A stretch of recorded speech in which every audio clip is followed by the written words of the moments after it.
او ترتیب نزولی چې د یو سلو لسم نمبر سورت ته نازل دی رست د سورت الصفنا.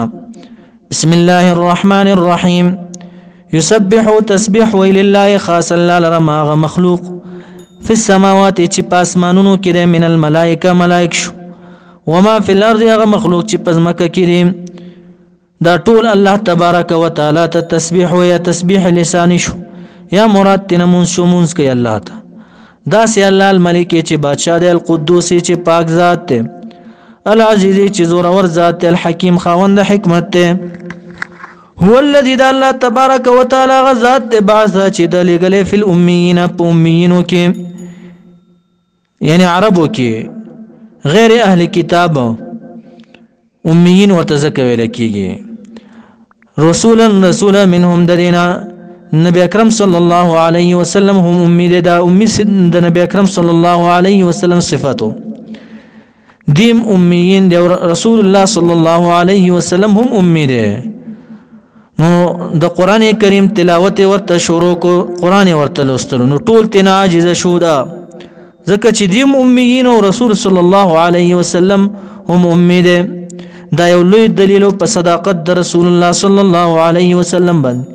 چې قران به ورته تلاوت کو نو ټول به تنا عاجز شو. رسول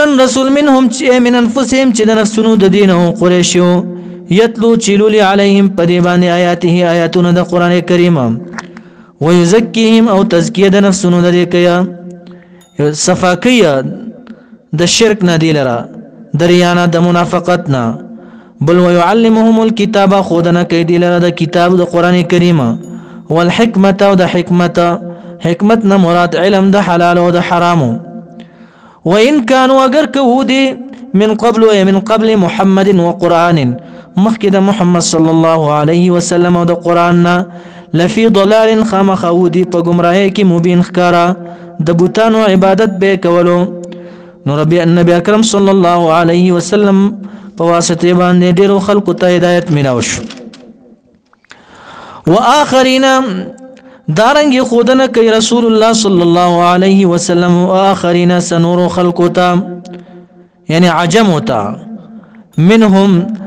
داس عجم چې د دین دی داس عجم چې د دین دی د سره په دین کې شریک دي اخرین مراد عجم دي مراد تن عجم دي دا سو کو امام مجاهد صاحب سعید بن جبیر عبد الله ابن عمر صاحب او دیم قول دا چې واخرین مراد تابعین دي خودنه کیا واخرین سخر نور تاس نور خلقوت منهم د دین لم يلحقوا چې ندي پیوست شوی دي سره یعنی د صحابه سره په فضیلت کې ځکه چې صحابه په فضیلت کې د تابعین نو اوچت دي زیات فضیلت لري نو دیم قول د اکرمه سے مقاتل سے وای مراد تن تابعین دي تابعین اکرمه سے مقاتل سے وای دریم قول دا واخرین سنور خلق دي منهم درینا لم يلحقوا چې ندي پیوست شوی بهم دي پسې وای مراد تن هغه خلق دي هم جميع من دخل في الاسلام بعد النبي صلى الله عليه وسلم د ابن زید صاحب قول دی تر قیامت پورې چې کوم خلق اسلام کې داخليږي مراد تن دا ټول دي اغه ته هم خودنه کې دا قران لا یا مراد تن عجم دي لك رسول الله صلی الله علیه وسلم ته یو صحابي وای چې څوک دي دا خلق من هؤلاء واخرین منهم لما يلحقوا درې ځله ویل جواب نه ورکول دریم ځل باندې جواب ورکو فوضع النبي صلى الله عليه وسلم يده على سلمان نبي اکرم صلی الله علیه وسلم په سلمان فارسی باندې رضی الله تعالی عنہ باندې لاس کېخو ورته لو كان الدين یا لو كان الايمان بل روایت کې راځي کچره ورسیږي دا دین عند الثريا استوري تورسیږي لنا له رجال من ابناء فارس د فارسیانو بچو کې داسې خلک شته چې هغه دین حاصل کی یعنی مراد تن عجم دی بازي وي واخرین سنور خلق تام منهم ددینا د دې عجمنا لما يلحقوا چې ندي پیوسته شوي دي بهم دي پسې الى يوم القيامه روز القيامت وهو د الله تبارک وتعالى العزيز زور ور ذات الحكيم خوند حکمت ته ذلك دا نبوت چره یا ذلك دا توحید عقیده چره یا ذلك دا ارسال د رسول چره فضل الله دا فضل د الله تبارک وتعالى دی یؤتیه ورکی من یشاء چاله چیرا دوشي والله الله تبارک وتعالى ذو الفضل العظیم خوند فضل لوی دی وسرت کې پاغ علماء باندې چې په خپل علم باندې عمل نه کوي مراد تنه د يهود علماء دي خطول ته شامل دي د دې امت علماء ته هم شامل دي رب کریم فرمایي مثل الذين مثال لا کسانو یعنی صفت دا کسانو حملوا کلفو چې مکلف کړي شیو ذمہوار کړي شیو یا په دغه زمانہ کې ذمہوار کړي شوی دي د علماء هغه زمانہ کې يهود چې ذمہوار کړي شو تورات په تورات باندې ثم بیا لم يحملوها نو بار کړي غي دي تورات لرا یعنی لم يعملوا بما فيها چې عمل نو کړي هغه سب چې په تورات کې نو رب کریم دغه يهود علماء مثال بیانوي کمثل الحمار پشانت مثال د خر د دی ویا د علماء بعمل علماء داسې خر يحملو چې بار کړي اسفارن سپاری کتب ولرین کتب من العلم کتابون د علما نو دی خر له څه فائدہ ورکړي هیڅ فائدہ نشته که په خر باندې بخاری شریف بار کړي یا قرانونه په بار کې یا د فقہی کتابونه بار کړي دا سخر له څه فائدہ ورکړي یا شرافت ورکړي نه هیڅ شرافت نه ورکړي نو د کعبه په بزرګي کې هیڅ شک نشته خرب کله حج نشي په طواف باندې دای مثال ده لکه الله مخکې صورت کې مو فرمایي کبر مقتن عند الله عظیمه خبره ده کبر منا عظیمه خبره ده لوی خبره ده مقتن د جهاد ده غضب نه عند الله پنځ د الله ان تقولوا ما لا تفعلون دا چې خپل په عمل نه کې نو دغه عالم چې عمل نشته په کتاب الله باندې د مثال په شانت مثال د خر ده دا سه خرچ وي سپاره په بار کې کتابونو په بار کې څه فائدہ ورکړي هیڅ نه بل ځکه الله مثله کمثل الكلب مثال د پشانت مثال د سپیده د بعمل عالم بئس مثل القوم الذين بد مثال د قوم دا کسانو کذبوا چې تکذیب کړي دي دا بد مثال دی د قوم دا کسانو کذبوا چې تکذیب کړي بیاات الله پایاتونو د الله په معجزو او پایاتونو باندې والله تبارك وتعالى لا يهدي هدايتك القوم الظالمين قوم ظالم تام قل يا ايها الذين هادوا په تمام قران کریم کې يهوديانو ته دا یو ندا شوی دا یو خطاب دا شوی دی قل ورته يا ايها الذين هادوا يهوديانو ان زعمتم کچره تاسو ګمان کوئ انکم یقدی خبره باندې انکم یقینا تاسو چې اولیاء لله دوستان یې لله خاص الله لرا چې دی به ویل دی یهودو نحنو ابناء الله واحباؤه مون زامن د الله یو مون محبوبان د الله یو هغه وقالت اليهود عزير ابن الله زکه دا ویل مون زامن د الله یو وای که ورته وایا که تاسو دوستان د الله نو بیا په دنیا کې څه کوي بس لاړ شي الله ته فتمنوا الموت پس تمنی د مرګ کیا ارزو د مرګ کیا مباهله وکین کنتم صادقین کچره تاسو رښتینی په دا وخت پلکې نحنو ابناء الله چې مون زامن د الله یو نشه مرګ غواړي بیا رب کریم فرمایي نه د جن درمانیان دي لو يعمر 1000 سنه دی خو عمر غواړي لو يعمر 1000 سنه کدی ته زر کاله هم عمر ورکړي وما هو بمزحزه من العذاب دا زر کاله هم دل خلاص نکي د عذابنا نو دلته الله ولن يتمنوا هرگز بدی تمنیونه کی تمناونه کی هو د دې مرګ ابدا الابد پوره ولی بما په سبب دا اعمال د قدمت چولاندې لګری دی ايديهم لا سنو د قتل د انبیاء شو یا شرکیات شو وغیرہ قتل د انبیاء ذکر الله فلم تقتلون انبیاء الله دي ته وی چې ولی قتل ول تاسو انبیاء الله دي خو نو قتل کړي د دین کو انبیاء قتل کړي نو رضا بالقتل قتل رضا بالكفر كفر دي په راضي وو ذکر الله دي ته وی فلم تقتلون انبیاء الله والله تبارك وتعالى عليم په دې بالظالمين په ظالمانو باندې قل تورتوا ان الموت يقينا دا مرګ چي دي الذي تفرون چې تاسو تختې منه د دې مرګ نه غواړئ نو دنه خلاصې دې نشي دې مرګ نه فإنه پس یقینا دا مرګ چې دې ملاقاتکم ملاقات کوونکې تاسو سره اينما تكونوا يدرككم الموت چرته چې تاسو لاندې به کې تاسو له دا مرګ ولو كنتم في بروج مشيده اگر که تاسو پکلکو برجونو کې یې نو بیا به تاسو مرګ لاندې کې ثم بیا تردون واپس کولې به شي تاسو الى عالم الغيب غزاد دا چې عالم دې په غیب باندې په پټو باندې او شهادت او په ښکارو باندې فینبئکم پس خبر بدل کې تاسو لره بیا بما په سبانه کنتم چې تاسو یا وای تاسو تعملون کوم عملونم کولا یا ایه الذين امنوا دې ایمان ولو وسوره الجمعه دې جمعې بیان راځي اے د ایمان ولو اذا نودي کله چې आवाज وکړي شي تاسو ته للصلاه د پاره د مانځه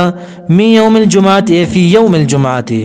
پورز د جمعې کې چې کله आवाज وکړي شي تاسو ته مانځه د پاره فسعوا پس لاړ شي یعنی جلتی کویا مانځه د پاره زر زیا دلته مراد تینا سعینا مراد دلته منډي نه دي ځکه چې نور روایتو کې مانځه ته په منډه باندې تل منشوي دي یعنی کارونه پر خودل پکار دي لاړ شي مانځه ته د خطبه اوریدلو لپاره رسول الله صلی الله علیه وسلم فرمایي څوک چې په اول وخت کې لاړ شي جمعې په ورځ بعضی وایي چې د اول وخت د سحر نه بعد ده بعضی سلف وایي بعضی وایي مراد تینا زوال نه بعد حسابي کې اول وخت نو څوک چې اول وخت کې لاړ شي د جمعې په ورځ لکه چې دی اوخ صدقه کړي وي او که دویم وخت کې لاړو څوک لکه چې د غوا صدقه کړي وي که دریم وخت کې لاړو لکه چې له سلورم چرګ سلورم وخت پنځم وخت کې اگې شو لکه چې دا اگې صدقه کړي وي چې امام خطبه ته خدونو منبر ته خطبه د پاره نو ملائک رجسٹر بند کی نو رب کریم فرمای فسعوا پزرزی یعنی لار شي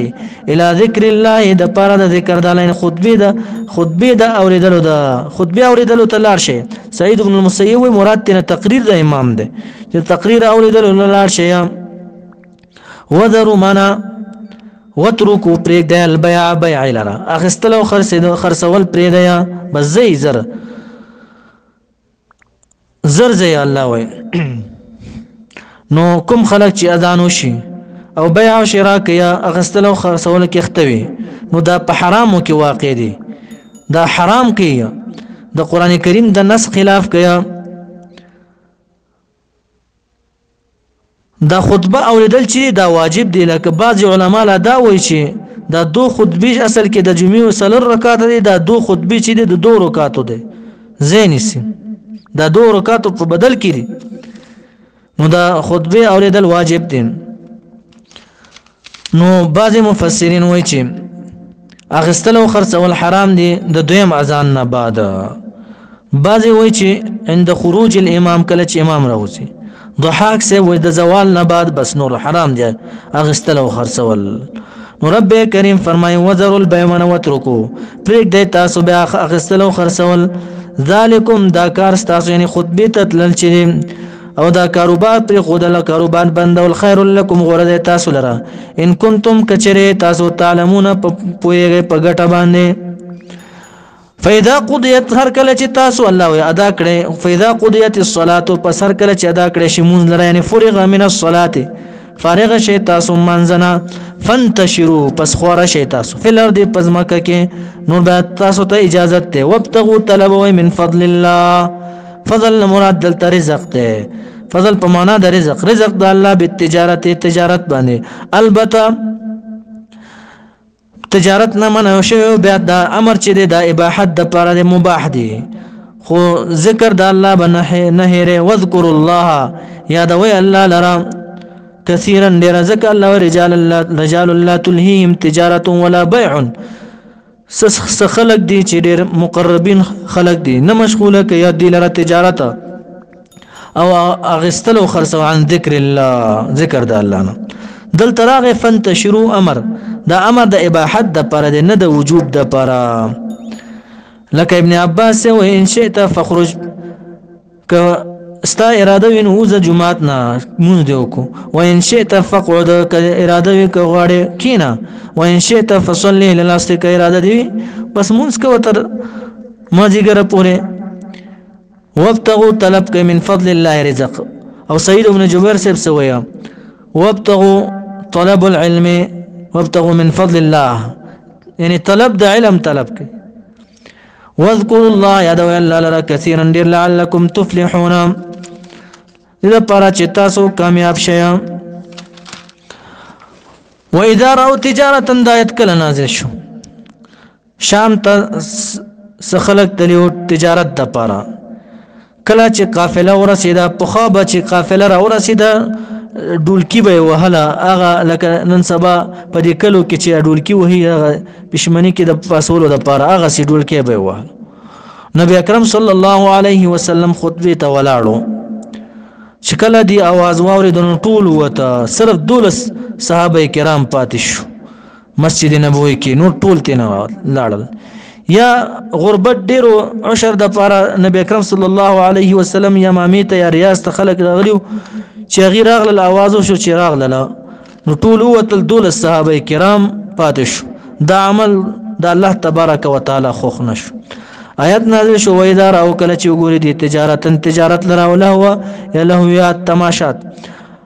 انفضوا نو خورشی دی جدا شي مسجد نروان شي الیها غی تجارت لهویات لرا وترکوک پریک دی تعالی رسول الله صلی الله علیه وسلم قائما په حالت د خطبه ولاړ، په حالت د خطبه سره د 12 صحابه کرامو. قلت ورته وای دي صحابه ته ما عند الله غشي پنيز د الله تبارک وتعالى دي چې ثواب دی اوریدل د خطبه دي خیر دا ډیر غوړه دي من اللهو د لهویاتنا ومن التجارت او د تجارتنا. او باقی کدی وای چې مونږ غریبانان یو قافلې پسې ورغلو والله الله تبارک وتعالى کدی وای چې مونږ رزق پسې وته قافلې پسې والله الله تبارک وتعالى خیر الرازقین ډیر غوړه روزي رسان چې الله تبارک وتعالى غور روزي ورکون کې الله تبارک وتعالى دی.